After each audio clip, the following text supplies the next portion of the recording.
I'm here to stop all the emotions, right? Vulnerability, the terms of agreements, and the power of I, right?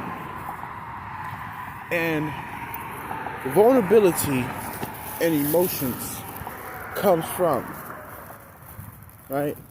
First of all, it comes from a cognitive distortion, right? So the mind is filled with biases, right? And these biases are pretty much cognitive distortions, the shortcuts, right? We go into system 1 and system 2, how the brain works. But when you start to look at life and being used by these biases, confirmation bias, right? All these other things, you start to become more vulnerable and more emotional, right? So these cognitive biases make you vulnerable, right? Because, well, they're shortcuts, they're heuristics, right?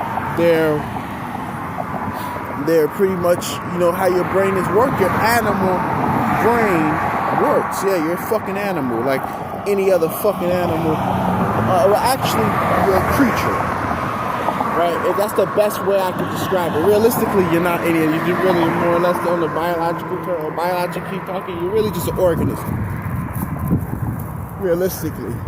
But we'll say you're creatures, right? And the most lostness will be saying that you're a human being. That's when you're most lost. So the best way to describe who you are is to say that you're an organism, right?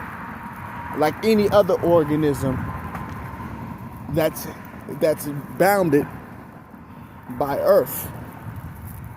Right, so you're earthbound. You're an earthbound organism, fungi from the earth, realistically, right? And I'm here to say that the reason why you're vulnerable, right? Being an animal, we just talked about this, being an animal, is because of these biases. And how do you fix these biases? Using a scientific approach. You don't know what you don't know, right? I need to falsify my hypothesis or my theory,